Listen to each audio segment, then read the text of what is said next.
Good morning, good afternoon, or good evening. Whatever time of the night or day, I'm still just as happy you stopped by my channel. Thank you ever so much. In case we're meeting for the first time, I am Minister Paul J. Bern. I'm the online pastor of the online faith-based community known as the Social Gospel Worship and Learning Center. I'm based in Atlanta, Georgia, sending blog posts and videos around the world, preaching Jesus to the multitudes, the saving power of Jesus Christ, the Son of God.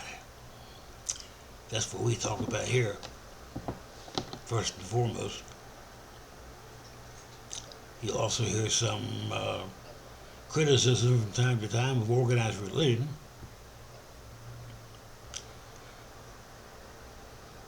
You won't hear any political ideologies being espoused here. We don't do that.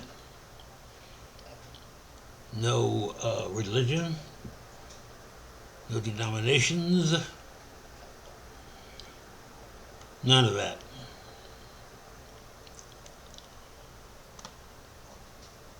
It's Jesus and only Jesus. Now this, for today, will be my Thanksgiving Day message for the 23rd of November 2023. This is a little bit different kind of message than you may be used to hearing on this topic, but that's because I write about and record about the things that the others don't. Stick with me here for this little presentation, which will only be about 15 minutes, and you'll begin to see why. For Thanksgiving, giving thanks that we are God's living creations is the title for this little piece right here. My Thanksgiving message for 2023. It's true. I hug people, pets, and even trees. I have no children of my own, but I dote on everybody else's. I go out of my way to treat them all well. I make no bones about it. Call me a tree hugger and I'll thank you for your compliment. If you would rather not hug me right about now, that's okay, I understand. I don't expect people to reciprocate all the time anyway.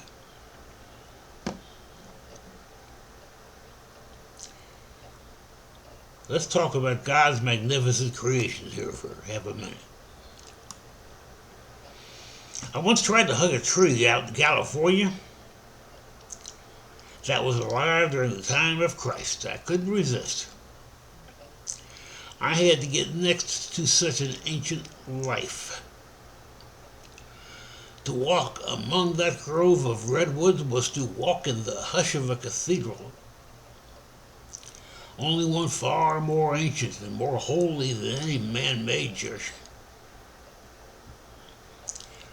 An ancient habitat still alive, with the flowing juices, while busy sucking moisture from the ground and giving it back to the sky. One busy drawing energy down from the sun and giving it back to the earth. I couldn't help at the time looking up into the presence of such enormous trees.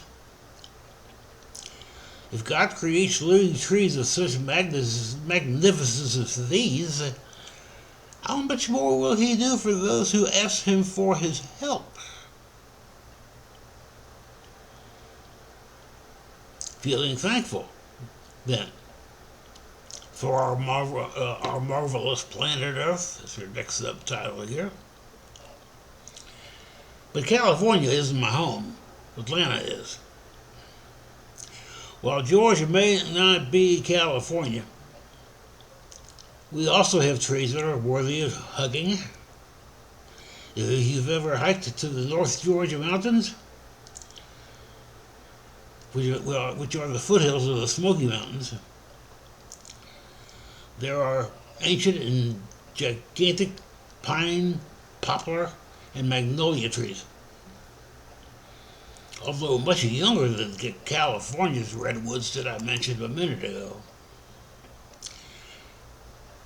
And only about half as tall at the most. But I still can't help but be amazed by the majesty of His Majesty in all of that which He has created continually since before time began. Maybe for Thanksgiving what we should do is give thanks for the things that we take for granted.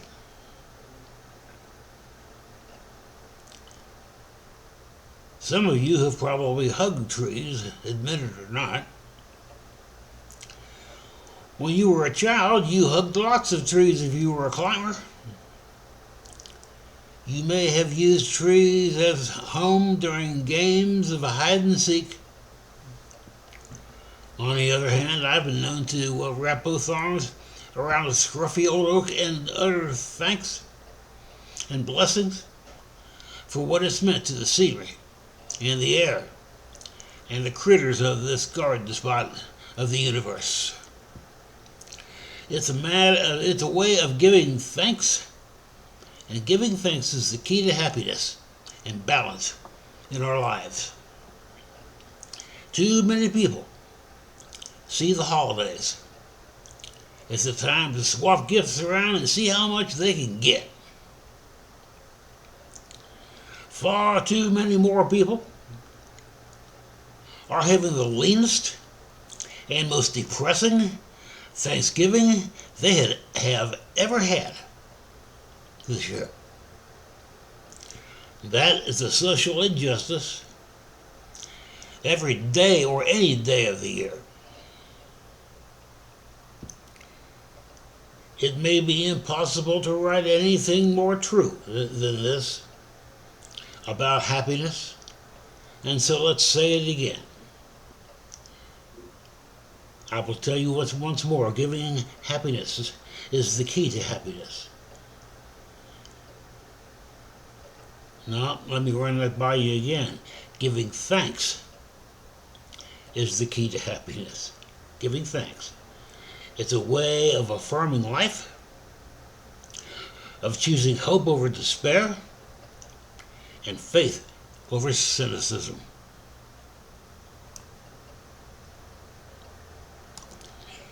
Maintaining an attitude of thankfulness and gratitude. Abraham Lincoln, our late president of the U.S., a man who sometimes suffered from what today is called clinical depression, a man who suffered personal tragedies and incredible stress, said one time, and I quote, "Most people are about as happy as they make up their minds to be." Close quote. And it's ever so true. To assess life by starting with your misfortunes is a loser's game. There's no end to the misery you can catalog by doing that. I know it must seem true to some, but I've been blessed in so many ways. I can start each day with an attitude of gratitude and a prayer of praise and thanks unto God. How lucky am I, Lord, to still be alive and to have survived all that I have been through. 68 years it's been for me, and I've taken a nasty licking, but my clock is still ticking.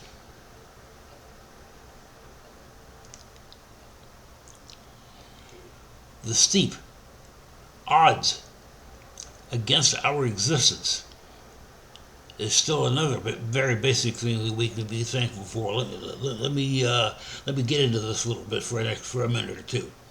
I would say the odds of my still being here would otherwise be all but impossible. Life is such a luck of the draw as it is. It's like winning the lottery each day and every year of our lives to have such an extraordinary existence as ours. Contemplate that for a moment.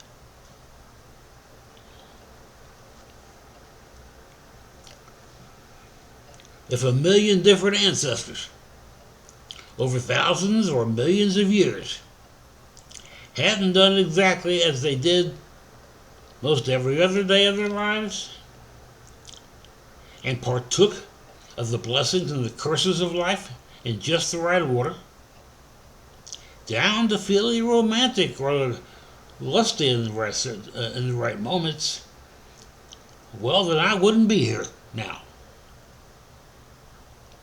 If a billion bits of space debris hadn't interacted in just the right ways to form a giant meteor that crashed into the Earth about 65 million years ago, eradicating the dinosaurs and making way for us mammals, none of us would be here. Not a single one.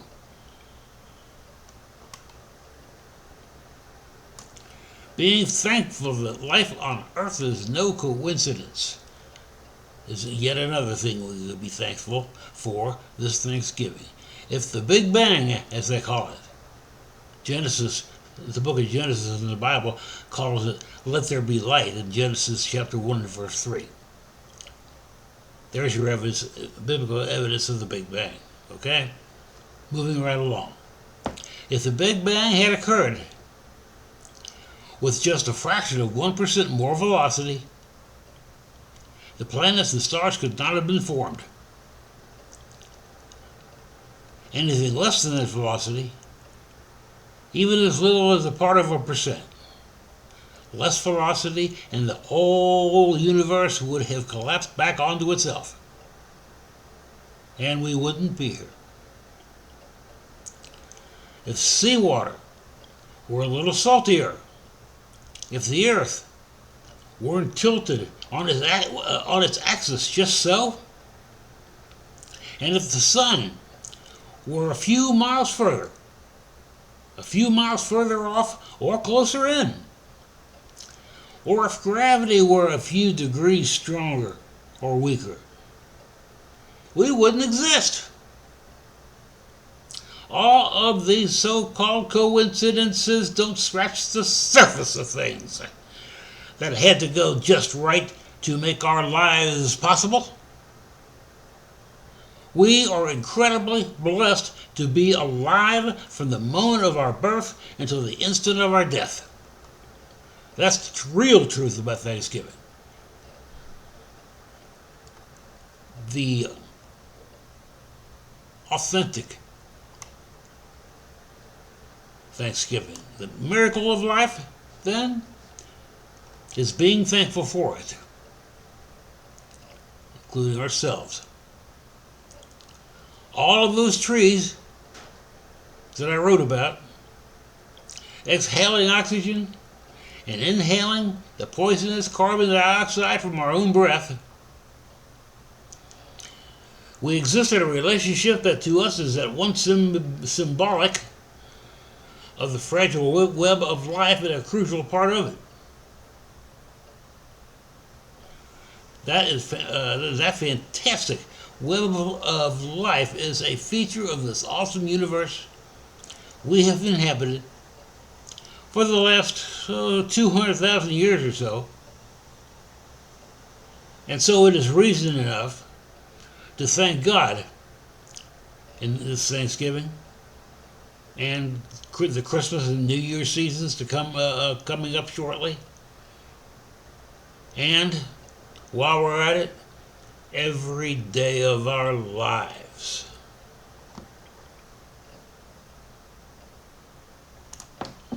Excuse me for a moment while I make a minor correction here. Okay. Done. Well, that's the end of the message for this time around, for this Sunday. I'd like those of you who can to please consider supporting this online ministry. We're not so much asking for donations, although you can send us those too. But you can subscribe to our blog. It's the Social Gospel Blog, with at least 2 postings each week, one for Bible study, one for what I call the message. Sometimes there's more than that. Plus the access to all my archives, which go back years. They are considerable. Tons of good reading in there. Plus you'll have access to thousands of other authors publishing in all different kinds of genres, and free access to this YouTube channel if you're watching this video. You get it all for $5 a month or $50 a year, which works out to 16 cents a day. Now I challenge anybody to take 16 cents and go out right now and try and buy something with it. You're gonna be coming back empty-handed, except for your 16 cents which you took away. That's the only thing you'll still have. But here, for that amount of money, you can get a rich education of scriptural matters, the things that matter most. By the way, you can also send us a donation if you like. That's fine. We're a registered nonprofit on PayPal. The email address for PayPal is greatestservant62@gmail.com. That's all one word, all lowercase. greatestservant62@gmail. You can donate on Stripe as well. Go to Stripe's homepage at stripe.com. In the search window at the top of the page there, type in Social Gospel Worship and Learning Center. Press enter, or click it with your mouse. Comes right up. Fill in the amount and send it off whatever you like. Easy stuff, nothing to it. And I wholeheartedly thank each and every one of you who can make a donation today. I got expenses too. I don't need this for me. I've got my Social Security coming in. It's not very much, but it's just enough to squeeze by on. All these funds go directly to the Social Gospel Worship and Learning Center of Atlanta, Georgia. And I guess, please don't forget, gotta have a like and a share, or 3, or subscribe. The YouTube channel subscription is free. At least you can get an earful from me twice a week, or more. And before I go, one last thing, I would like to thank everyone wholeheartedly for the privilege of your time. You are all very much appreciated. Having said all I can think of to say, everybody be blessed. Yes, I said, be blessed. In Jesus' mighty name.